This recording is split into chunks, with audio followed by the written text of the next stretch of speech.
High, কেমন আছেন সবাই? নিমকি বানানোর কমপ্লিট প্রসেস নিয়ে আমি কিন্তু বসে পড়েছি। বিয়ের পর প্রথমবারের জন্য শ্বশুরবাড়ি থেকে সবাই আসছেন আমার কাছে। পুজোর সময় সবাই মিলে একটু হৈ হৈ করা যাবে, তাই তাদের জন্যই বানাতে বসেছি নিমকি। আমি 500 গ্রাম ময়দা নিয়ে নিয়েছি, আর তার মধ্যে স্বাদ মতো নুন আর তার থেকে পরিমাণে একটু বেশি চিনি দিয়ে দিলাম। নিমকিতে সামান্য একটু চিনির পরিমাণ বেশি হলে মিষ্টি মিষ্টি স্বাদটা আসে এবং ভালোই লাগে। আপনারা স্বাদ মতো কম বেশি পরিবর্তন করে নিতে পারেন। তারপর ভালো করে ময়দাটার সাথে মিশিয়ে দিলাম। তারপর দিয়ে দিচ্ছি কালো জিরে। কালো জিরে খুব বেশি পরিমাণে দেওয়ার দরকার নেই, মোটামুটি গন্ধটা ভালো হওয়ার জন্যই দেওয়া। তারপর আবার ভালো করে মিশিয়ে নেব ময়দার সঙ্গে। আজ আবার বারান্দায় বানাতে বসেছি আমি। এই প্রচণ্ড গরমে ঘরের মধ্যে যেন দমটা আটকে উঠছে। আজ আবার সারাদিন মেঘলা করে আছে, যার জন্য সামান্য হলেও গরমটা কমেছে, আর বাইরে তো ভীষণ ফুরফুরে হাওয়াও দিচ্ছে। যাক, এরপর দিয়ে দিচ্ছি সাদা তেল। সাদা তেলটা একটু পরিমাণ বুঝেই দিতে হবে, একেবারে সবটা না দিয়ে অল্প অল্প করে মেশাতে হবে এবং চেক করে দেখে নিতে হবে। এই যে ময়দাটা মুঠো মারলে যদি মুঠোর মতো থেকে যায় তাহলে মাখাটা ঠিকঠাক হয়েছে। তারপর বেশ কিছুক্ষণ ভালো করে তেলটা ময়দার সাথে মেশাতে হবে, যাতে ডেলা ডেলা না পাকিয়ে যায়, সব জায়গায় সমপরিমাণে তেলটা স্প্রেড করে যায়। তারপর দিয়ে দিচ্ছি জল, আর জলটাও সেমভাবে মেশাতে হবে, একেবারেই সবটা দিয়ে দেব না, অল্প অল্প করে দিয়ে মাখাতে হবে। আর নিমকি বানানোর জন্য ময়দা মাখানোটাই কিন্তু সব থেকে বড় ব্যাপার। একটু এদিক ওদিক হলে নিমকি ঠিকঠাক টেম্পার হবে না কিংবা মচমচে হবে না। তাই জন্য খেয়াল রাখতে হবে যে মাখাটা খুব বেশি নরম বা খুব বেশি শক্ত যেন না হয়, একটু মিডিয়াম টাইপের হবে মাখাটা, এটা একটু খেয়াল রেখে করবেন। দেখুন আমার কিন্তু মাখা হয়ে গেছে, আর মাখাটা ঠিক এইরকম টাইপেরই হবে।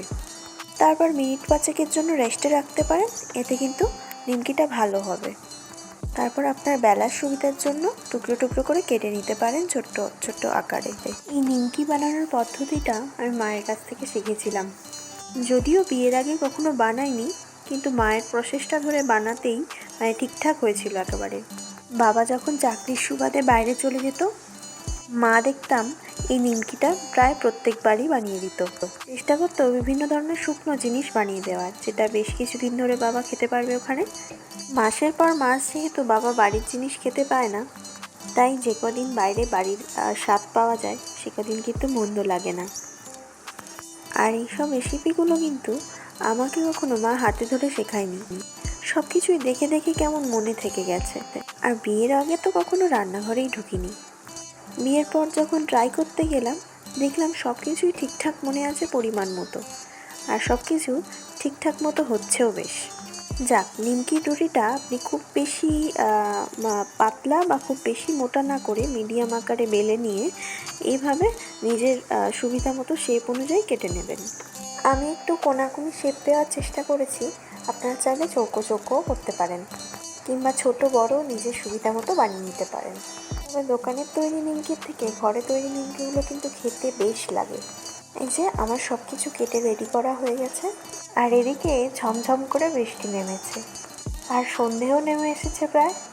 এই সপ্তাহখানেক মতো লক্ষ্য করছি খুব তাড়াতাড়ি সন্ধে নামছে, বোধহয় এবার শীত পড়বে। ভোরের দিকে বেশ কুয়াশাও দেখা যাচ্ছে, কিন্তু বৃষ্টির ছাতে ওপরে আর বসা যাচ্ছিল না, তাই বাধ্য হয়ে নিচেই বসলাম। এবার নিমকিগুলোকে চটপট ভেজে ফেলতে হবে। বোতলের সবটা তেলই ঢেলে দিলাম, কারণ যত ভালো ছাঁকা তেলে ভাজবেন ততই ভালো হবে। নিমকিগুলো কেটে যখন এক জায়গায় রাখবেন, দেখবেন একটু ডেলা পাকিয়ে যাবে। ভয় পাওয়ার দরকার নেই, তেলে দেওয়া মাত্রই খানিকক্ষণ পর কিন্তু যে যার মতো আলাদা শেপে চলে আসবে। আমিও যেদিন প্রথম করেছিলাম সেদিনও একটু ভয় পেয়েছিলাম, ভাবছিলাম হয়তো সব কিছু একসাথে ডেলা পাকিয়ে যাবে, কিন্তু না, তেলে দেওয়া মাত্রই দেখলাম যে ছেড়ে গেল।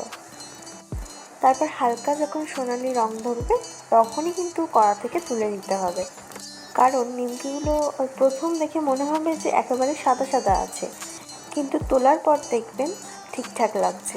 আবার বেশি ব্রাউন হয়ে গেলে তখন একটু তিতো তিতো ভাব চলে আসে, তাই একটু হালকা সোনালি রং ধরা মাত্রই তুলে নেওয়া ভালো। এবার পরপর কেটে রাখা সব নিমকিগুলোকে ভেজে নেব। এর আগে যতবার করেছি সবাই কিন্তু খেয়ে বলেছে ভালো হয়েছে নিমকিটা। আপনারাও ট্রাই করতে পারেন। বিশেষ কিছুই তেমন উপকরণ লাগে না। দেখুন কেমন টেম্পার হয়েছে নিমকিগুলো, মচমচেও হয়েছে কিন্তু বেশ। আর এটা চায়ের সাথে, মুড়ির সাথে কিংবা শুধু খেতে কিন্তু বেশ ভালো লাগে। আজকে আসি, দেখা হবে পরের কোনো ব্লগে। টাটা।